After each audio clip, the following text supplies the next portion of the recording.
விசுவாசி யாரு? சுகம் அளிக்க வேண்டிய ஆள். நீ கை வச்சு ஜெபம் பண்ணினா சுகம் வரணும். உங்க ஏரியால நீங்க தான் கர்த்தர் ஹீலிங் சென்டரா வச்சிருக்கிறாரு. எதுக்கு உங்களை ஆண்டவர் ரட்சித்தாரு? அதுவே இன்னும் தெரியாது பாதி பேருக்கு. எதுக்கு ரட்சித்தாரு? நாங்க பரலோகத்துக்கு போறதுக்கு ரட்சித்தாரு. பரலோகத்துக்கு போறதுக்கு ரட்சிக்கப்பட்ட உடனே தூக்கி போயிருக்கலாமே. எதுக்கு ஒரு சபையில வச்சு உங்களை உருவாக்கி இருக்கிறாரு? நீங்க ஒவ்வொருத்தரும் உங்க ஏரியால நீங்க தான் எவாஞ்சலிஸ்ட், நீங்க தான் ஹீலிங் சென்டர், நீங்க தான் டெலிவரன்ஸ் சென்டர். உங்க வீடு தான் கர்த்தர் வச்சிருக்கிறதான டெலிவரன்ஸ் சென்டர். அது சபை அல்ல. நல்லா தெரிஞ்சுக்கொள்ளுங்க, அது சபை அல்ல. கர்த்தருடைய ரெப்ரசன்டேட்டிவ்ஸ் நீங்க தான். நீங்க நினைச்சா அங்கே ஒரு அற்புதம் நடக்கும். எதிர் வீட்டுல பிள்ளை படுத்திருக்குதா, போய் வாலண்டியரா ஜெபம் பண்ணுங்க. இயேசுநாதர் சுகம் கொடுக்காரு, ஜெபம் பண்ணுமான்னு கேளுங்க.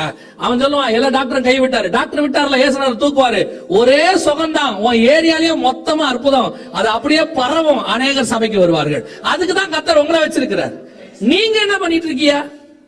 தலைவலி வந்தவன டவருக்கு போன்,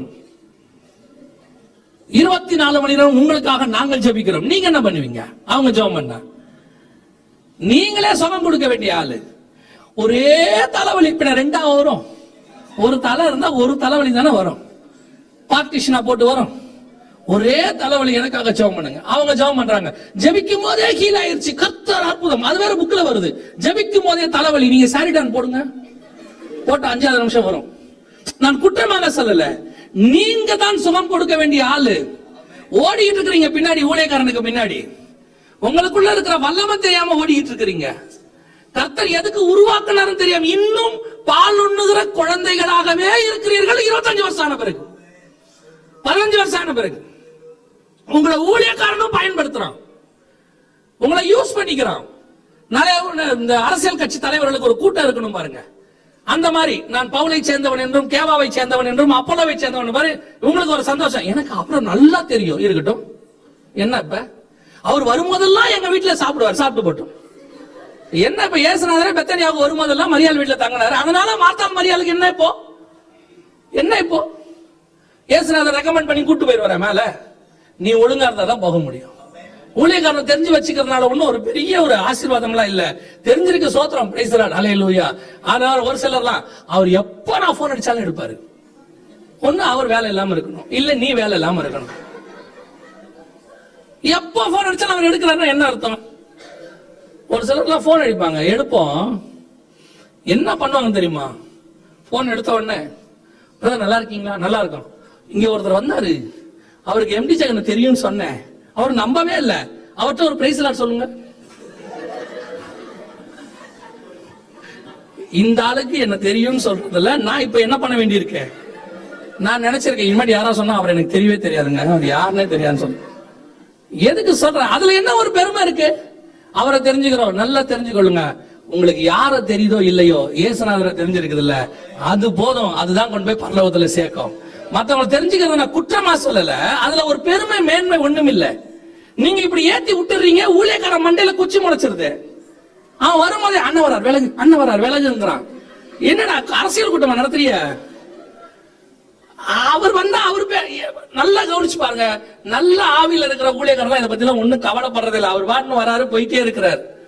பெர்கமென்ஸ் எல்லாம் பாருங்க, அந்த தாழ்மையெல்லாம் இன்னைக்கு எவனுக்கு கேட்டாலும் வராது. அவ்வளவு தாழ்மையின் உச்சம். ஒண்ணும் இல்லாததுதான். விலகு விலகு விலகு, அண்ணன் வரார், தொட்டாரு. ஏன் தொட்டா என்ன? அவருக்கு பிரச்சனையா உனக்கு பிரச்சனையா? விசுவாசிகள் தயவு செய்து சொல்றேன், ஊழியக்காரனை ஹீரோ வர்ஷிப் ஆக்காதீங்க. இயேசுநாதர் மட்டும்தான் ஹீரோ. சபையில அவரை தவிர வேற ஹீரோ கிடையவே கிடையாது. நீங்க அற்புதங்களை செய்ய வேண்டியவர்கள். கர்த்தர் அந்த வல்லமையை உங்ககிட்ட கொடுத்திருக்கிறாரு. நீ போய் ஜெபம் பண்ணு இன்னைக்கு, ஆண்டவரே என்னை எடுத்து பயன்படுத்தும். யாராவது உங்ககிட்ட ஜுரம், எனக்கு உடம்பு சரியில்லை, எனக்கு உடம்பு முடியல, டாக்டர் முடியாதுன்னு சொல்லிட்டாங்கன்னு சொன்னா நீங்க சொல்லணும், நான் உங்களுக்கு ஜெபம் பண்றேன், கர்த்தர் இப்பொழுது சுகம் தருவார்னு சொல்லலாம். நம்ம என்ன பண்றோம் தெரியுமா? நம்ம உடம்பு சரியில்லை அப்படின்னு உடனே உங்க ஏரியால ஒரு டாக்டர் இருக்கிறாரு, அவர் கைராசிக்காரு. யார் சொல்றது? விசுவாசி. அவருக்கு என்ன ராசி? கைராசி. ஆண்டவர் எதுக்கு உன்ன அந்த அம்மா உங்ககிட்ட போன் பண்ண அமிச்சாரு? உங்ககிட்ட அமிச்சா நீ ஜோம் பண்ணுவே, அது ஹீல் ஆகும். அந்த அம்மா இயேசுவை ஏற்றுக்கொண்டு அமிச்சா இந்த அம்மா யாருக்கிட்ட திருப்பி விட்டுக்கிட்டு இருக்கு? கைராசிக்காரர்கிட்ட திருப்பி விட்டுக்கிட்டு இருக்கு. கவனித்துக் கொள்ளுங்கள், இதெல்லாம் சம்பவிக்க வேண்டியதே. ஆனாலும் என்ன செய்யுங்க? எச்சரிக்கையா இருங்க. இதெல்லாம் நடக்கும். யுத்தங்கள் செய்திகள் வரும். எல்லாம் உலகத்துல நடக்கும். இது எதுவும் பயமுறுத்துறதுக்காக அல்ல, நீங்கள் பயப்படுவதற்காகவும் அல்ல. இது எதுவும் சபைக்கு உள்ளேயும் சரி, உங்கள் வீட்டுக்குள்ளேயும் சரி வராதபடி கர்த்தர் பாதுகாப்பார்.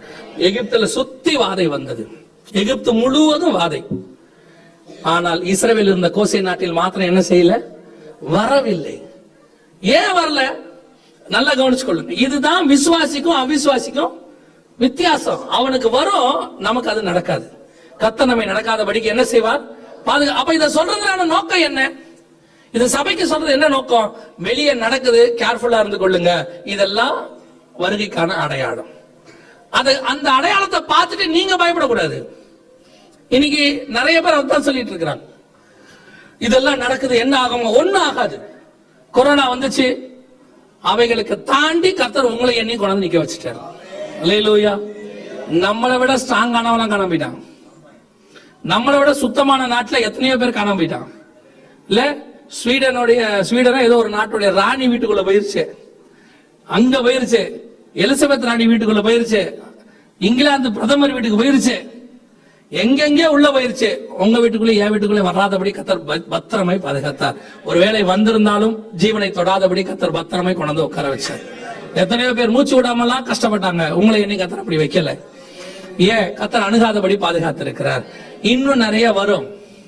இப்பவும் சொல்றேன், அங்க வசனம் அப்படித்தான் சொல்லுது, யுத்தங்களையும் யுத்தங்களின் செய்திகளையும் கேள்விப்படுவீர்கள், கலங்காதபடிக்கு எச்சரிக்கையா இருங்கள், இவைகள் எல்லாம் சம்பவிக்க வேண்டியதே, நடக்கும், கம்பல்சரி நடக்கும், நடக்காம போகாது. இன்னும் யுத்தங்கள் வரும். இப்ப நீங்க பார்த்திருக்கிற ரஷ்யா உக்ரைன் யுத்தம் எல்லாம் கிடையாது. இதெல்லாம் அடுத்து நடக்க வேண்டியதான காரியங்களுக்கான ஒரு விதை போட்டிருக்கிறாங்க.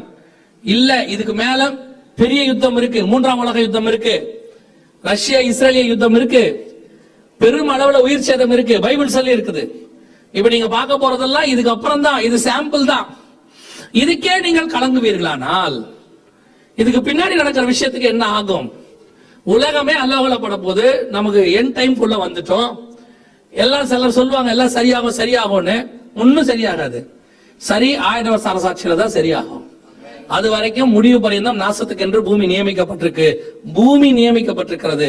உங்களையும் என்னையும் அவர் பறந்து காக்கிற பட்சியை போல பாதுகாப்பார். அல்லேலூயா. இதுக்கு அடுத்து வரும் ஒரு பெரிய பஞ்சம் ஒன்று வரும். இப்பயே எழுதி வச்சுக்கொள்ளுங்க. இதுக்கு அடுத்து பெரிய பஞ்சம் வரும். பஞ்சத்தினுடைய ஆரம்பிச்சிருச்சு. உலகளாவிய பெரும் பஞ்சம் வரும்.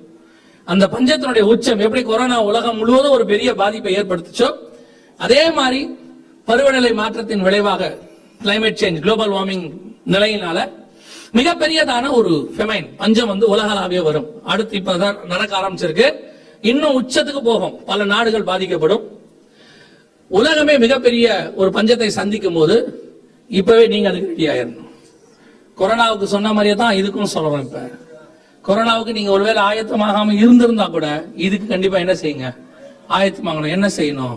அரிசி மூட்டையா வாங்கி என்ன செஞ்சிடணும், இப்பவே அடிக்கிறணும் சொல்லிட்டாரு. நம்ம புரிஞ்சுதா? இனி மளிகை சாமான் 2 மடங்கு வாங்குறோம். அது அர்த்தம் இல்ல, அது அர்த்தம் இல்ல. தேசம் முழுவதும் பஞ்சம் இருந்தது. ஒரு விதவையின் வீட்டில் மாத்திரம் ஆகாரம் நிறைவாய் இருந்தது. காரணம், அந்த வீட்டுக்குள்ள எலியா வந்ததுனால. அந்த வீடும் பஞ்சத்துல தான் இருந்துச்சு. ஆனா எலியா எப்போ வீட்டுக்குள்ள வந்தானோ அப்பொழுது வசனம் தெளிவா சொல்லுது, 1 ராஜாக்களின் புஸ்தகத்துல, பஞ்சம் முடிகிற வரைக்கும் அந்த வீட்டினுடைய எண்ணெயும் மாவும் குறைவுபடவில்லை. அதே காரியத்தை கர்த்தர் செய்ய போகிறார்.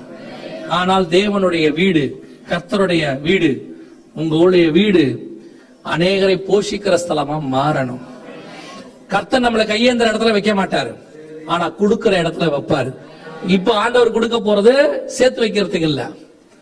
ஆண்டவர் இப்ப கொடுக்க போறது உங்களையும் போஷித்து ஒரு கூட்டத்தையும் போஷிப்பதற்கு. அடுத்த பஞ்சத்துல அதுதான் டிஃபரன்ஸ். கொள்ளை நோய் வந்த போது உலகத்துக்கும் நமக்கும் எது டிஃபரன்ஸ்?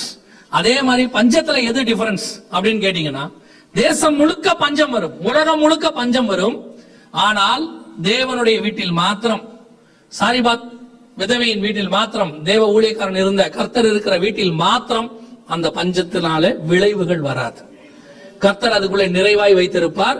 அநேகரை போஷிக்கத்தக்கதாய் உங்களை ஆசீர்வதிப்பார். இதுக்கு நீங்க ஆயத்தமாகணும். இப்பவும் சொல்றேன், இந்த பஞ்சத்துல, வரப்போற பஞ்சத்துல எவ்வளவுக்கு எவ்வளவு இல்லாதவர்களை நீங்கள் நினைக்கிறீர்களோ, எளியவர்களை நினைக்கிறீர்களோ, இன்னும் எவ்வளவுக்கு எவ்வளவு ஆகாரம் இல்லாதவர்களுக்கு நீங்கள் ஆகாரம் கொடுக்கிறீர்களோ அது உங்களுக்கு பரலோகத்தில் பலனை மிகுதியாக மாற்றும். நிறைய பேருக்கு கெட்டு போய் கீழே கொட்டினா கூட பரவாயில்ல, ஆனா யாருக்கும் கொடுக்கறதுக்கு என்ன வர மாட்டேங்குது, மனசு வர மாட்டேங்குது. ஃப்ரிட்ஜின்னு ஒண்ணு வந்த பிறகு நிறைய பேருடைய வீடு நாசமா போச்சு இல்லையா? நம்ம வீடுகள் எல்லாம் பாத்தீங்கன்னா ராபிட் செயின் ஒரு குரூப் இருந்துச்சு. உங்களுக்கு கேள்விப்பட்டிருக்கீங்களா? நீங்க அப்படி கேள்விப்பட்டதில்ல. ராபிட் செயின் ஒண்ணு இருக்கு. ராபிட் செயின்னா என்னன்னா, அவங்க இரவில் மாத்திரம் அவங்க யாசகம் கேட்டு வருவாங்க. அவங்க என்ன கேட்பாங்க தெரியுமா? சாப்பாடு மட்டும்தான் கேட்பாங்க, வேற எதுவுமே கேட்க மாட்டாங்க, காசெல்லாம் கேட்க மாட்டாங்க. நைட்ல வரவங்க அவங்க அப்படி ஒரு இனம் இருந்துச்சு ஒரு 20 வருஷத்துக்கு முன்னாடி. அவங்க நைட்ல வருவாங்க, வந்து சாப்பாடு கேட்பாங்க. நம்ம எல்லார் வீடுகள்லயும் கண்டிப்பா என்ன இருந்துச்சு, ஒரு ஆள் சாப்பாடு மிச்சம் இருக்கும். அதை வந்துட்டு நைட் அவங்களுக்கு போட்டுருவாங்க. வரலன்னா வருத்தப்பட்டு சொல்லுவாங்க, இன்னைக்கு அந்த நாள் வரக்கானோம், வேஸ்டா போச்சு, தண்ணி ஊத்தி வைப்பாங்க சாப்பாட்டை. இது ஒரு காலம். இப்ப அப்படி ஒரு இனமே இல்ல தெரியுமா? ராபிட் செயின் ஒண்ணு இல்ல. எப்போ ஃப்ரிட்ஜ் வந்துச்சோ அவன் செத்துட்டான். ஏன்னா நீங்க எல்லாத்தையும் தூக்கி எங்க போட்டீங்க? ஃப்ரிட்ஜில் போட்டாச்சு. வேஸ்டா போகுது, உள்ள வச்சிருவோம். நாளைக்கு வச்சா வேஸ்டா போயிடும், உள்ள வச்சிருவோம். வெளியே வச்சா வேஸ்டா போயிடும், உள்ள வச்சு வச்சு வச்சு வீடு வேஸ்டா போச்சு. சில வீடுகள் எல்லாம் பாத்தீங்கன்னா திறந்துட்டு அந்த மாதிரி நின்று பாத்துக்கிட்டே இருக்கு. காலையில இது என்னைக்கு உள்ள வச்சோம் அப்படின்ட்டு அந்த அம்மா பாத்துட்டே இருக்கு. வீட்டுக்காரர் அந்த அம்மாவை பாத்துக்கிட்டே இருக்காரு. இன்னைக்கு இது எதை எடுத்து சுடு பண்ண போதோ தெரியலையா ஆண்டவரே. நிறைய வீட்டுல அந்த ப்ராப்ளம் இருக்கு. காலையில எடுத்துட்டு இப்படி அந்த அம்மா இப்படி நோக்கம் போது அந்த ஆளு இப்படி பாக்குறான்.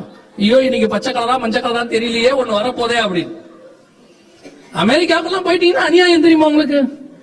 7 நாளைக்கு தேவையானதை மொத்தமா செஞ்சு ஃப்ரிட்ஜில் வச்சிடறாங்க. அதுல வேற பாத்திரத்தின் மேலே எழுதிடுறாங்க MON அப்படின்னா மண்டே, TUE அப்படின்னா டியூஸ்டே. மண்டே காலத்தை மண்டே எடுக்கிறாங்க, டியூஸ்டே காலத்தை டியூஸ்டே எடுக்கிறாங்க. மாத்தி கூட எடுக்க மாட்டேங்கிறாங்க. மண்டே டியூஸ்டே சாப்பிட்டோம்னா டியூஸ்டே சாப்பிடணும், மண்டேக்கு இருக்காது, மண்டே ஃப்ரைடே. அவ்வளவுதான். என்ன அநியாயம்! யாருக்கும் கொடுக்கிற மனசே வர மாட்டேங்குது. இப்போ பீரவை திறந்தா 500 படம் இருக்கு, அப்படியே இருக்கு. கொடுக்கிற மனசு வருமா பாருங்க? வராது. எதை போடுவீங்க? எது முதல்ல வெளியே வந்து விடுதோ அதுதான் போடுவோம். அதான் இன்னைக்கு தேவசித்தம். அவ்வளவுதான். கொடுக்கிற எண்ணமும் வராது. சில ஆட்கள்லாம் பாருங்க, எதை எடுத்தாலும் அப்படியே கட்டில் கடியில போட்டு வச்சிருப்பாரு, இல்லைன்னா அந்த மேல இருக்க பறனையில வச்சிருப்பாரு. அந்த அம்மா கிளீன் பண்ணும் போது கேட்கும், ஏங்க இதை எடுத்து கொஞ்சம் வெளியே போட்டாயிடும். என்னைக்கு அது உதவும்? நீ அப்படியே போய் என்னைக்கு உதவும்? நீயே வீணா போன பிறகு அது எப்படி உதவும்? சில ஆட்கள்லாம் செத்த பிறகு பாத்தீங்கன்னா இன்னொரு 2 பாக்ஸ் நிறைய தூக்கி வெளியே போடுறாங்க. ஏன்னா அவர் வச்சிருந்தது வேஸ்டா போச்சு. நல்லா கவனிச்சுக்கொள்ளுங்க. கர்த்தர் நம்ம கிட்ட எதிர்பார்க்கிற மிக முக்கியமான விஷயங்களில் ஒன்று எளியோரை நினைக்கணும். ஆண்டவர் சொல்றாரு, சோதோமுடைய பாவங்கள்ல ஒண்ணு என்ன தெரியுமா? நம்ம எல்லாம் வெளிப்படையா தெரிஞ்சது ஓரின சேர்க்கை. தெரியாத விஷயம் என்ன தெரியுமா? அவங்க கிட்ட ஆகார திரட்சி இருந்துச்சாம், ஆனா எளியோரை என்ன செஞ்சாங்களாம்? நினைக்காம போயிட்டாங்களாம்.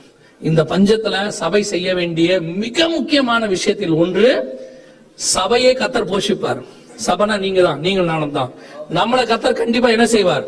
போஷிப்பார். சபை போஷிக்கிற இடத்துக்கு வரணும், அநேகரை போஷிக்கிறதுக்கு வரணும். சடுதியா வருகை வந்துருச்சுன்னா நீங்க சேர்த்து வச்சிருக்கிற எதுவும் என்ன செய்யாது, உங்க கூட வராது. பசிக்கு தயவு செஞ்சு கொடுங்க யாருக்காவது. இனி ஏன்னா வரப்போற காலம் பசியில ஜனங்க சாகர காலம். வெளிப்படுத்துற விசேஷம் 6ஆம் அதிகாரத்துல 8வது வசனத்துல சொல்லப்பட்டிருக்கு, பூமியில் உள்ள ஜனங்களில் 1/4 பங்கு ஜனங்கள் மரித்து போவார்கள் இருக்கு. அந்த 1/4 பங்கு ஜனங்கள் மரிக்கிற காலத்துக்கு நாம வந்திருக்கிறோம். பூமி அதை ஃபேஸ் பண்ண தொடங்கி இருக்குது. சோ அந்த ஜனங்களுடைய மரணத்துக்கு முன்பதாக கர்த்தர் நம்மளை போஷிக்கும் போது நாம் அநேகரை என்னவோ மாத்தணும், போஷிக்கிறவர்களாய் மாறணும். கடைசியாக 3வது இயேசு சொல்லக்கூடிய விஷயம் என்ன? வாசிங்க, மத்தேயு சுவிசேஷம் 24ஆம் அதிகாரம் 26வது வசனத்தை வாசிங்க.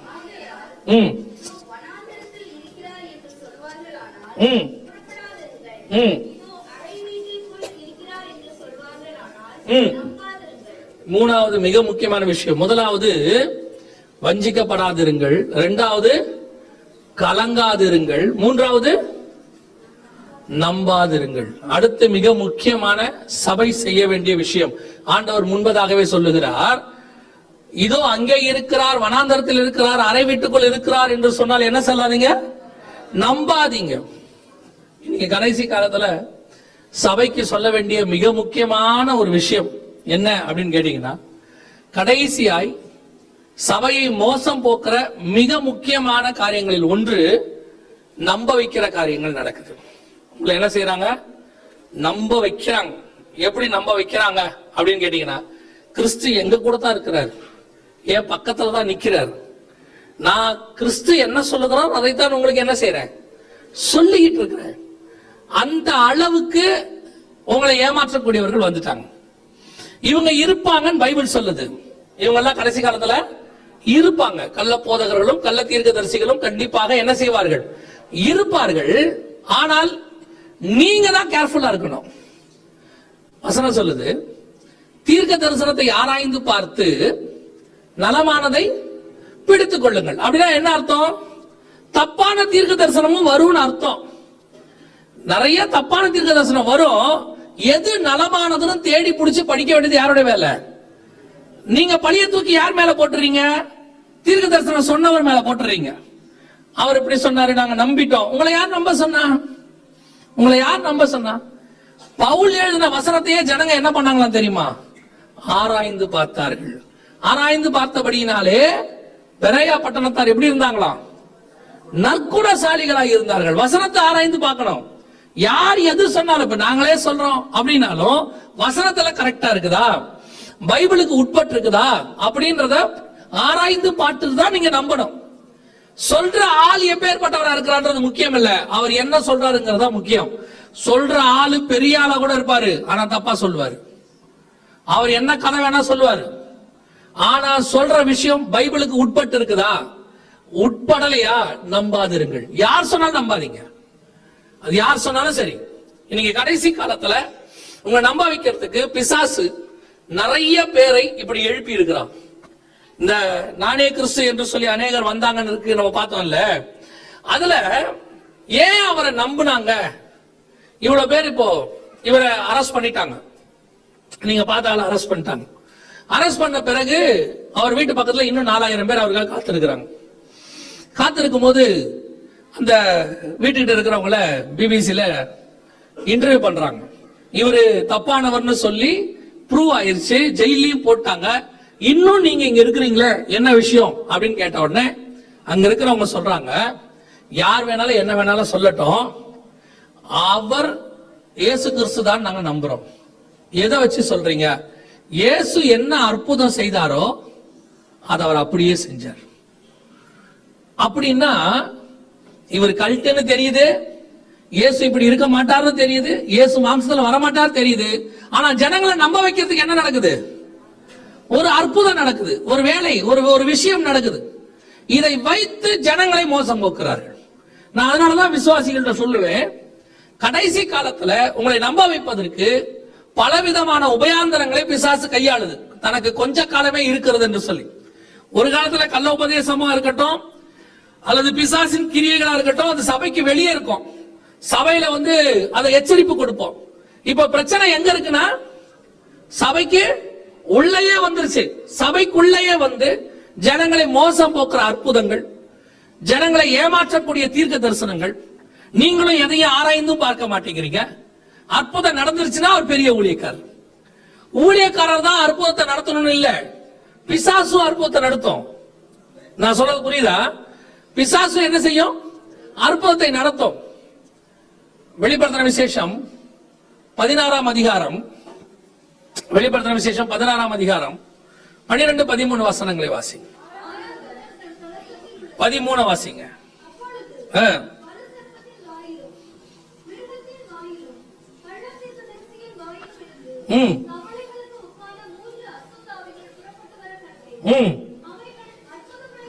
அவைகள் அற்புதங்களை செய்கிற பிசாசுகளின் ஆவி.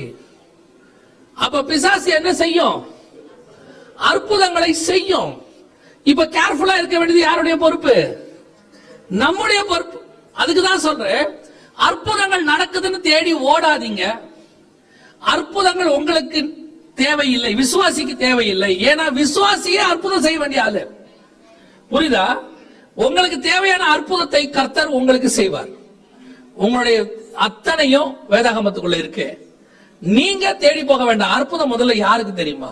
தேவனை அறியாதவர்கள் தேவனை அறிந்து கொள்வதற்கு தேவை.